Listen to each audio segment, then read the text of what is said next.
Bien. Mesdames et messieurs, frères et sœurs dans le Seigneur, que Dieu vous bénisse.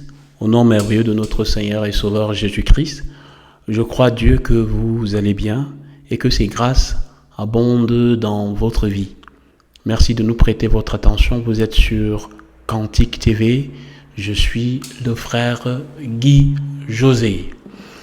Aujourd'hui, nous allons avoir un partage et je crois Dieu que vous allez être abondamment bénis et que cela va apporter beaucoup d'éclairage sur plusieurs points, notamment dans les Écritures, dans la Bible, dans notre recherche de vérité. Le titre de notre partage aujourd'hui est « Un procès contre la vérité ». Un procès contre la vérité. Pourquoi un tel titre ? Vous savez, la justice, du moins ceux qui l'exercent, sont censés rendre justice. Mais vous conviendrez avec moi que ce n'est pas toujours le cas et que on a déjà vu et on continue à voir de nos jours certains procès qui donnent raison au plus fort et la victime n'a que ses yeux pour pleurer. C'est une affaire qui se voit régulièrement et cela ne date pas d'aujourd'hui. Salomon disait dans la parole de Dieu que rien n'est nouveau sous le soleil. Si vous allez dans la parole de Dieu, dans la Bible, vous verrez qu'il y a aussi des procès qui sont déroulés. Cependant, Dieu permet toujours aux faibles de tirer gain de cause, contrairement à ce qu'on peut voir dans notre monde, dans ce 21e siècle. Un procès contre la vérité se déroule dans les évangiles, à l'époque de grâce où notre merveilleux Seigneur et Sauveur doit accomplir ce dont il est venu faire sur terre, à savoir racheter les hommes, les femmes, les êtres humains de la malédiction, de la colère de Dieu à venir.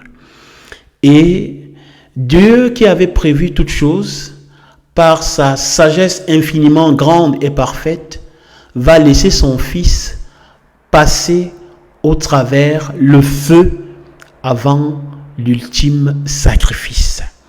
Un procès contre la vérité nous montre ici les malversations, les mauvaises intentions, le machiavélisme du peuple alors religieux de l'époque qui, pensant mettre fin à la vie d'un homme, était plutôt en train d'accomplir la volonté de notre Dieu.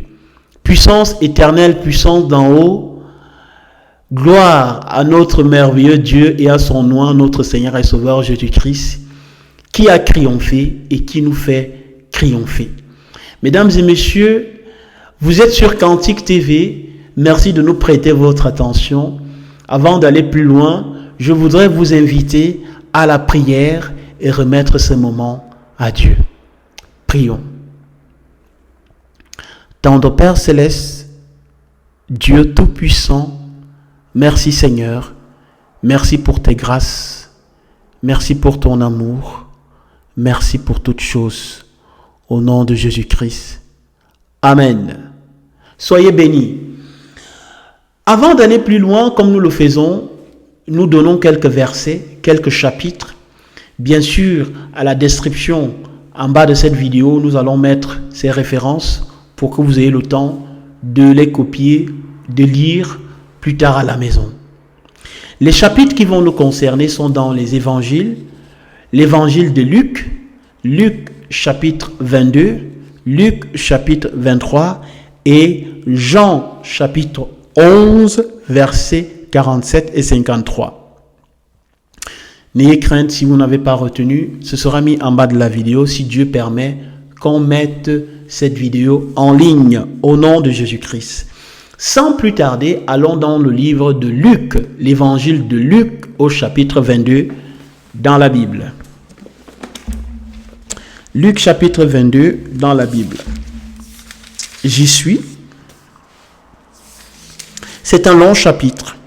C'est un très long chapitre et en parcourant ce chapitre, nous avons relevé plusieurs points et avant d'entrer dans l'enseignement proprement dit, nous partageons ces points avec vous. Le premier point à souligner ici est que Jésus a préparé, a fait la Pâque, mais pas pendant la Pâque. Il a anticipé pour manger la Pâque avec ses disciples. Et pendant ce moment-là de célébration de Pâques, il va instaurer ce qu'on appelle communément le repas du Seigneur ou encore la Sainte Sainte. Il ressort également de ce chapitre que le repas du Seigneur, la Sainte Sainte, est instauré pendant ce moment-là et que pendant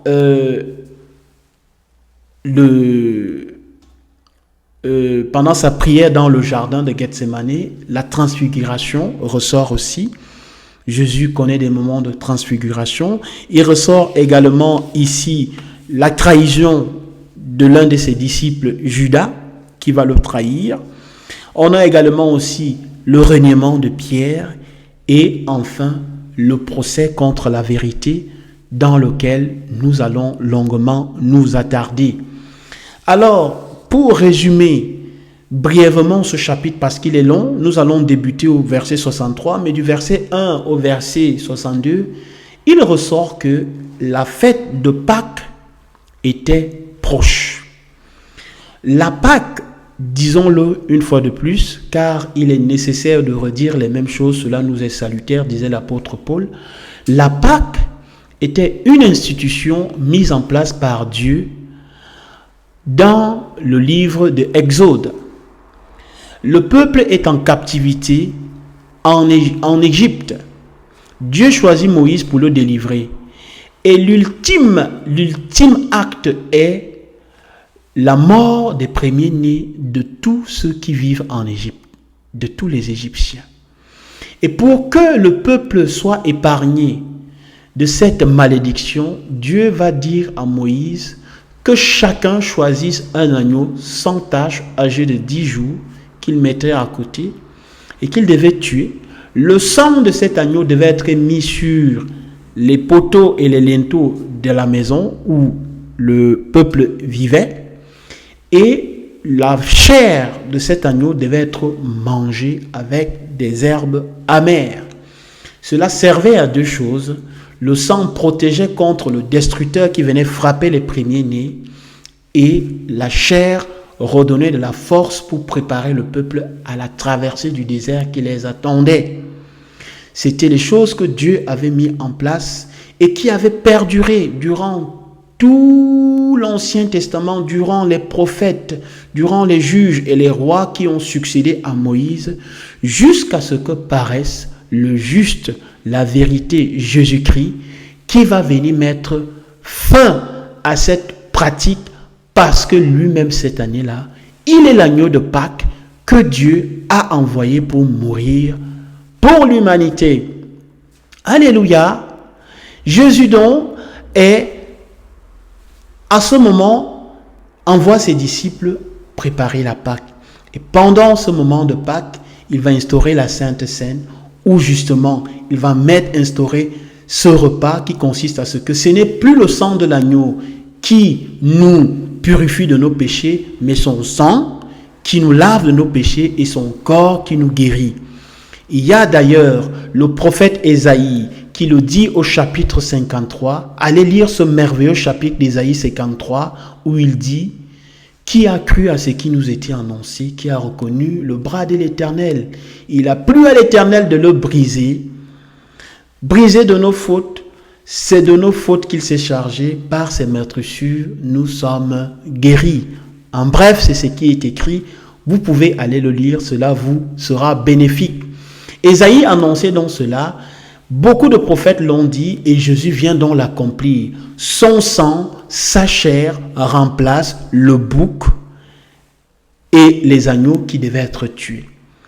Jésus, après avoir mangé la Pâque, va se retirer dans le jardin de Gethsémani, encore appelé le jardin des Oliviers, où il y a la transfiguration, comme on a dit quelque part, où voyant la douleur, la dureté, tout ce qu'il allait vivre afin de racheter l'humanité, le poids de tout cela va lui mettre dans un état de tristesse avancée au point où il va demander à Dieu, notre Père, s'il est possible que cette coupe s'éloigne de lui. Non pas selon qu'il veut, mais comme Dieu le veut. Et Dieu va envoyer les anges le réconforter et il va accepter cette mission. Alléluia, gloire à Dieu, de porter les péchés de l'humanité. Et c'est là où la trahison de Judas va se mettre en place. Judas, accompagné des principaux sacrificateurs de la cohorte et tout le Sanhédrin, vont venir l'arrêter et vont l'amener. Luc chapitre 22, verset 63, nous y sommes. Nous lisons.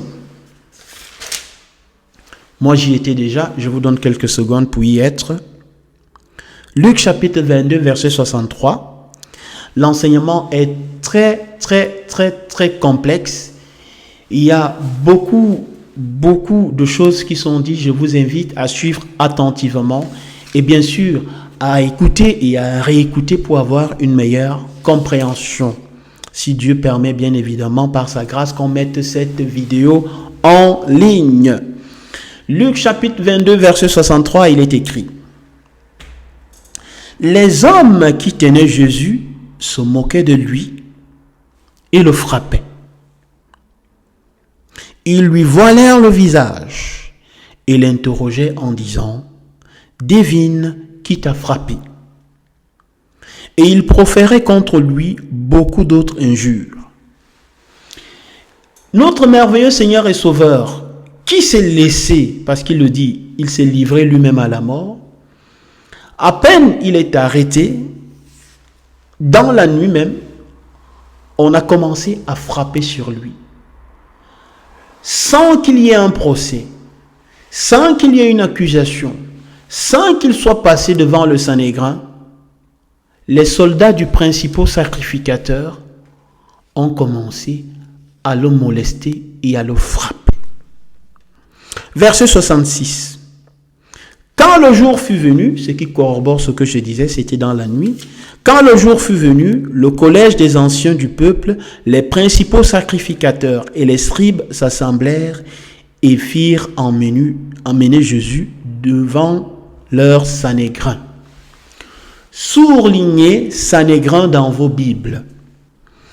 Mesdames et messieurs, frères et sœurs dans le Seigneur, le Sanhédrin était une autorité religieuse qui était composée, comme je l'ai dit tantôt, des principaux sacrificateurs, des scribes, des pharisiens et des chefs du peuple qui étaient sélectionnés.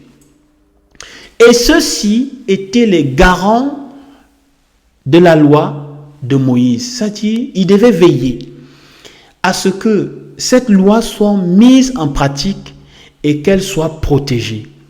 Mais voyez ici ce Sanhédrin qui se rassemble, non pas pour mettre en pratique la loi de Moïse, mais pour condamner un homme qui mettait justement en pratique tout ce que Moïse avait prescrit.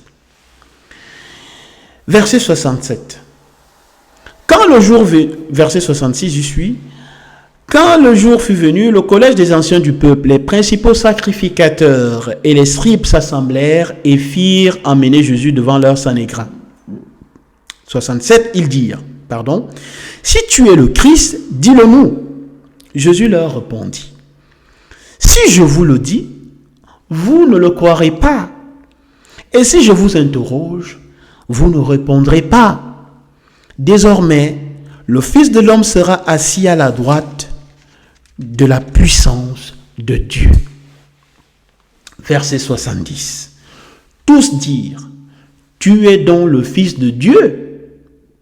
Il leur répondit: vous le dites, je le suis. Alors ils dirent: qu'avons-nous encore besoin de témoignages? Nous l'avons entendu nous-mêmes de sa bouche.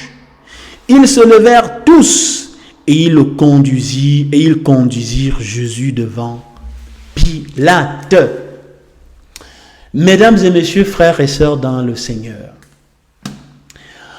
avant de plonger dans ce procès contre la vérité, nous devons noter ici 3 points. Il y a eu un premier procès contre la vérité et ce procès-là est spirituel.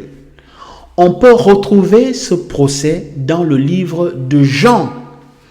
Dans le livre de Jean, on va le dire, dans le livre de Jean au chapitre 11, versets 47 et 53, je l'ai dit au départ de notre enseignement. Il est dit que, voyant la foule allant à Jésus, les principaux sacrificateurs, les scribes et les pharisiens vont s'assembler.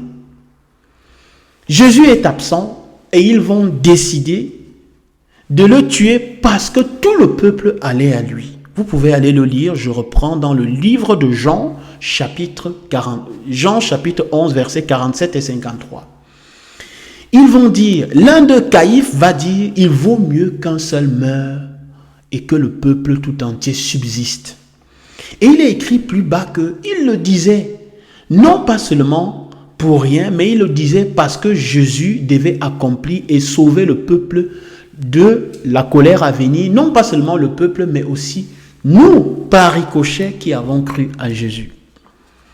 Donc, le premier procès est un procès spirituel et il se déroule à l'insu de Jésus. Jésus n'est pas présent, ce même Sanhédrin va s'assembler et va déjà décider de la mort de Jésus-Christ. Le deuxième procès, pour y aller rapidement, est cultuel. Ici, dans l'évangile de Luc, chapitre 22, verset 63 et suivant, ils vont mettre en place un nouveau Sanhédrin. Alors qu'ils ont déjà décidé en amont, comme nous l'avons vu, ils vont de nouveau s'assembler, maintenant pour accomplir un rituel, un culte. Parce qu'il était dit, selon la loi de Moïse, qu'il était évident, il était obligé, il fallait mettre un homme devant des accusés, qu'une ou deux ou trois personnes portent des accusations contre lui afin que la personne soit jugée coupable. C'est le deuxième procès. Et maintenant, le troisième procès, celui sur lequel nous allons nous attarder brièvement, le troisième procès, celui sur lequel nous allons nous attarder brièvement, est le procès contre la vérité. Alléluia, amen. Nous y sommes. Luc chapitre 23, je vous invite à suivre juste la page tout à côté. Ils se levèrent tous et ils conduisirent Jésus devant Pilate. Ils se mirent à l'accuser, disant, « Nous avons trouvé cet homme excitant notre nation à la révolte, empêchant de payer le tribut à César, et se disant lui-même Christ, roi. » Pilate interrogea en ces termes. Pilate l'interrogea en ces termes. Qui est Pilate ici? Pilate est le gouverneur de la province de Jérusalem. Pilate était le représentant de César, l'empereur romain, à Jérusalem. Parce que notez que le peuple d'Israël était en occupation, colonisé par les Romains à cette époque-là, dont ils étaient soumis à l'autorité politique qui est César, représenté par Pilate ici, et que le peuple exerçait, comme je l'ai dit plus tôt, le pouvoir cultuel et religieux. Pilate demande donc à Jésus en ces termes, « Es-tu roi des Juifs ?» Jésus lui répond, « Tu le dis. » Directement, les choses ne vont pas se passer comme il le désire. Pilate va leur dire, « Je ne trouve rien de mal en cet homme. » Mais avant d'aller plus loin, il y a quelque chose de mesquin qu'il faut noter ici. Pourquoi est-ce que les responsables religieux décident d'amener Jésus à Pilate? Il y a deux bonnes raisons qui se dégagent ici. La première raison est que ils ne voulaient pas se souiller parce que la Pâque était proche et celui qui se souillait ne pouvait pas consommer la Pâque. La deuxième raison est que, nous l'avons lu dans le livre, vous pouvez aller le lire dans le livre de Jean, Jésus était populaire. Il avait fait une entrée triomphale à Jérusalem. Les gens s'étaient presque déshabillés, jetaient les branches d'olivier par terre. Il était entré sur le dos d'un âne et on avait chanté à son endroit. Donc il était célèbre et reconnu comme un prophète qui faisait du bien. Ils avaient peur du peuple, donc ils ne pouvaient pas le lapider, car le Sanhédrin avait un pouvoir de lapider. Souvenez-vous, dans le livre des Actes, Étienne va être lapidé par le Sanhédrin. Paul va être battu de verge. Pierre et Jean vont être battus de verge et enfermés dans les prisons par le Sanhédrin. Donc ce n'est pas qu'une autorité leur manquait, mais à cause de ces raisons que je viens d'évoquer, mesquines, ils vont amener Jésus à un Romain afin que Pilate fasse le sale boulot.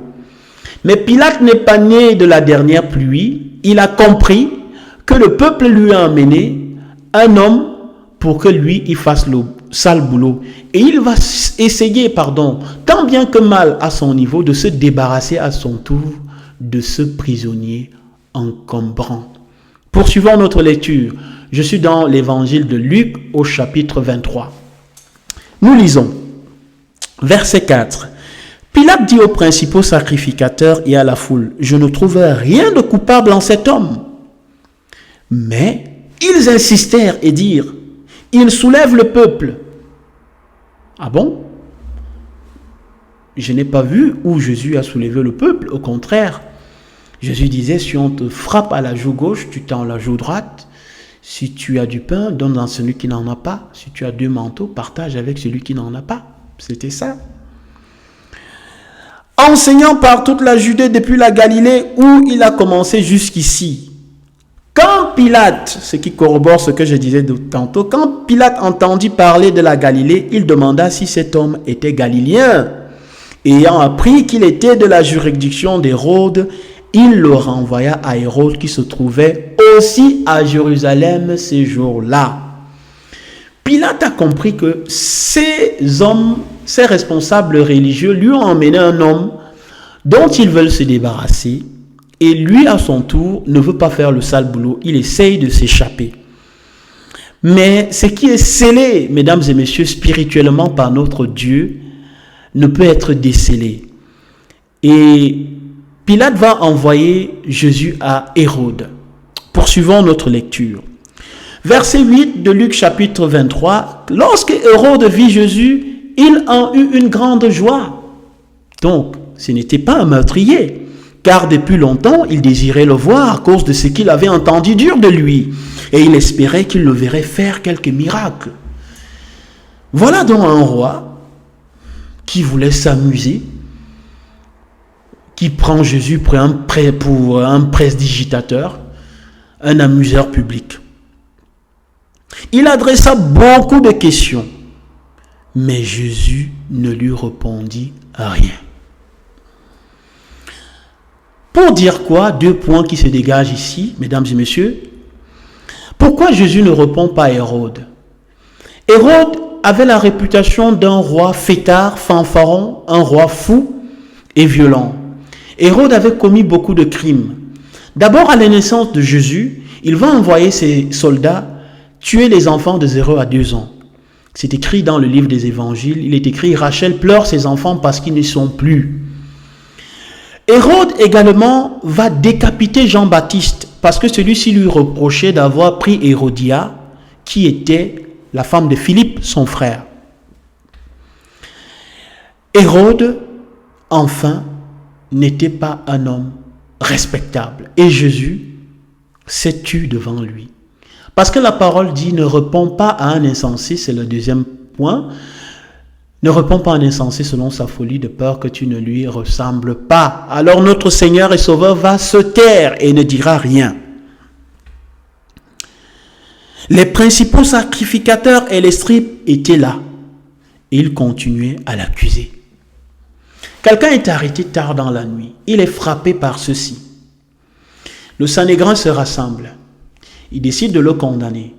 Pour des raisons mesquines, entre guillemets, religieuses, Dieu n'est pas religieux, parce qu'ils avaient déjà commis le crime intentionnellement, spirituellement, on l'a dit. Ils vont l'amener à Pilate. Pilate ne veut pas participer à ce crime-là. Il veut s'échapper, envoie Jésus à Hérode. Hérode profite de Jésus pour s'amuser. Il veut profiter, il veut que Jésus fasse des miracles, c'est pas moi, faire apparaître un ballon, faire disparaître, voilà. Et qu'est-ce qui va se passer? Il adressa beaucoup de questions, mais Jésus ne lui répond pas. Les principaux sacrificateurs continuent à l'accuser, avec violence cette fois-ci. Hérode, avec ses gardes, le traita avec mépris. Et après s'être moqué de lui et l'avoir revêtu d'un habit éclatant, il le renvoya à Pilate. Ce même jour, Pilate et Hérode devinrent amis d'ennemis qu'ils étaient. Il ressort ici que quand vous êtes d'accord pour faire les mauvaises choses, vous avez beaucoup d'amis. Quand vous êtes d'accord pour compromettre les voies de la justice, vous avez beaucoup d'amis. Quand vous acceptez de vous mêler au mensonge, au vol, à la corruption, vous avez beaucoup d'amis. Mais par contre, si vous décidez de condamner ces choses-là, vous n'aurez pas d'amis. Et d'ailleurs, je souligne ici, un chrétien a des frères et des sœurs. Les amis dans le monde n'existent pas. Il n'existe que des centres d'intérêt, comme je viens de le dire ici. Ne soyez pas attristés si le monde vous a rejeté, car ils m'ont rejeté, disait Jésus. S'ils l'ont fait au bois vert, à combien plus forte raison au bois sec? Nous ne sommes pas en bon voyage. Vous avez choisi de marcher avec le Seigneur. Gardez le cap, restez ferme. Les amis, Dieu nous en suscitera ce jour-là, quand il reviendra. Amen. Verset 13 de Luc chapitre 23. Pilate ayant assemblé, donc Jésus se retrouve de nouveau devant Pilate parce que Hérode n'a rien trouvé de mal en lui. Hérode non plus le renvoie à Pilate. Hérode lui aussi le renvoie à Pilate, pardon. Pilate ayant assemblé les principaux sacrificateurs, les magistrats et le peuple, leur dit: vous m'avez emmené cet homme comme excitant le peuple à la révolte, et voici, je l'ai interrogé devant vous, et je ne l'ai trouvé coupable d'aucune des choses dont vous l'accusez. Deuxième fois, Pilate va leur dire: je ne trouve rien de mal en lui. Hérode non plus, car il nous l'a renvoyé, et voici, cet homme n'a rien fait qui soit digne de mort. Dieu, dans sa sagesse, a voulu que Jésus comparaisse devant Pilate afin qu'il soit établi aux yeux de toute l'humanité et de tous les hommes et de nous et de tout homme qui devait lire cette parole plus tard, que la justice, le tribunal, l'a trouvé innocent et qu'il ne méritait pas la mort, mais tout de même, il sera mis à mort. Non pas pour les hommes, mais mis à mort pour nous. Alléluia. Amen. Je le relâcherai donc, verset 16, après l'avoir fait battre de verges, pour satisfaire leur colère, pour adoucir leur cœur de tyran. Pilate décide de flageller. Et quand on dit que la cohorte romaine devait flageller un condamné, mesdames et messieurs, ce n'était pas une mince affaire. C'était un supplice très proche de la mort. Et c'est ce supplice-là que Pilate voulait infliger à Jésus afin que le peuple et les scribes, les responsables, les sacrificateurs qui l'accusaient puissent comprendre que, en effet, de quoi est-il condamnable? Il a dit qu'il est le roi, mais le voilà, on l'a battu, on l'a flagellé. Il n'y a rien qui fasse qu'il mérite la mort. Mais c'était sans compter de l'esprit malin, diabolique, qui s'était glissé en ces hommes afin d'accomplir les desseins de notre Dieu. Je le relâcherai donc, verset 16, après l'avoir fait battre de verges. À chaque fête de Pâques, il était obligé de leur relâcher un prisonnier. Ils s'écriaient tous ensemble, « Fais mourir celui-ci et relâche-nous Barabbas. » Fais mourir celui-ci et relâche Barabbas. Qui est Barabbas? Barabbas était un homme qui avait été mis en prison pour une sédition qui avait lieu dans la ville et pour un meurtre. Pilate leur parla de nouveau dans l'intention de relâcher Jésus. Quel homme? Pilate avait l'intention de relâcher Jésus. Et ils crièrent, « Crucifie-le, crucifie-le » Pilate leur dit pour la troisième fois, « Quel mal a-t-il fait? Je n'ai rien trouvé en lui qui mérite la mort. Je le relâcherai donc après l'avoir fait battre de verges. » Mais ils insistèrent à grands cris, demandant qu'il fût crucifié, et leurs cris l'emportèrent. Mesdames et messieurs, frères et sœurs dans le Seigneur, si vous allez dans le livre de Jean, vous verrez l'envers du décor, ce qui se passe à l'intérieur. Jésus et Pilate vont faire un échange. Et Pilate va demander à Jésus, « Ne dis-tu rien? N'entends-tu pas tout ce qu'ils sont en train de dire contre toi? » Et Jésus va dire à Pilate, « Tu n'as aucun pouvoir sur moi que celui qui n'a été donné par mon Père. Le Fils de l'homme est paru pour faire triompher la vérité. » Et Pilate va lui demander, qu'est-ce que la vérité? D'où le titre de ce partage. Un procès contre la vérité, un procès contre un homme qui n'avait rien commis si ce n'est de témoigner la parole. Ils vont demander de le crucifier et Jésus sera crucifié. Plus tard, Pilate va leur accorder ce qu'ils voulaient et Jésus va être emmené et crucifié au mont Golgotha. Vous pouvez le lire plus tard. Pour dire ceci, nous sommes rendus à plus de 30 minutes de notre partage. Nous tirons à la fin de ce partage pour dire ceci. Jésus est le chemin, la vérité et la vie. Il a subi des malversations, des injures, des calomnies, des coups. La Bible dit on s'est moqué de lui. Il n'y a aucune douleur que Jésus n'ait connue qui puisse aujourd'hui nous empêcher d'être guéris. Nous sommes justifiés parce que Jésus a comparu devant un tribunal alors qu'il était juste, on l'a trouvé coupable.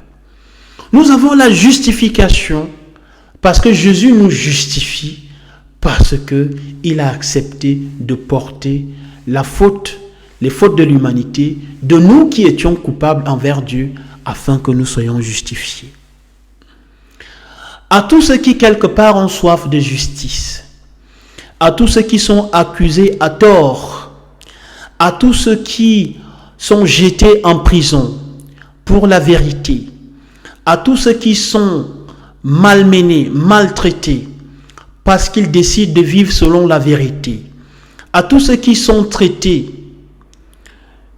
de vieux jeux, parce qu'ils marchent selon la loi de Dieu et la vérité, à tous ceux qui ont soif de justice, je voudrais vous dire ici que Christ, notre justice, que Christ, notre justice, Christ est notre justice, Christ est notre vérité, et que bientôt, cette vérité triomphera. On dit dans le monde, que la vérité finit toujours par triompher. Christ est mort, accusé faussement. Christ a été mis avec le malfaiteur au mont Golgotha, Mais bien plus tard, Christ a triomphé en ressuscitant des morts. Aujourd'hui, ce procès contre la vérité est pour nous un réconfort pour dire que Dieu a accepté que Jésus passe par là afin que nous soyons justifiés, je l'ai déjà dit, afin que nous triomphons de toute injustice. Jésus reviendra pour chercher son peuple et bien plus tard, il y aura un vrai procès, un procès non plus contre la vérité, mais un procès pour la vérité et pour la justice.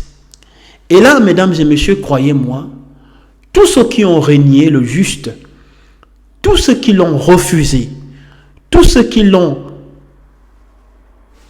on va dire, rejeté, vaudrait mieux pour celui-là, pour ceux-là, de n'être pas nés.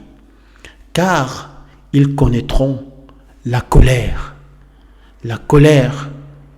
de Dieu et de ses anges.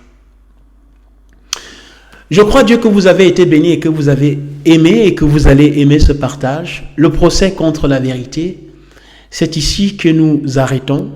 Ce n'est pas le mot de fin, ce n'est pas la fin du discours. Nous croyons, Dieu, que vous aurez des commentaires. Abonnez-vous si ce n'est pas encore fait. Partagez cette vidéo si vous avez été béni. Et bien sûr, nous nous disons à la prochaine et que Dieu vous bénisse. Au nom merveilleux de notre Seigneur et Sauveur Jésus-Christ, remettons ce moment à Dieu. Père, merci pour ce partage. Bénis tout homme, toute femme qui l'écoutera. Apporte de la compréhension à tous. Au nom de Jésus-Christ. Amen.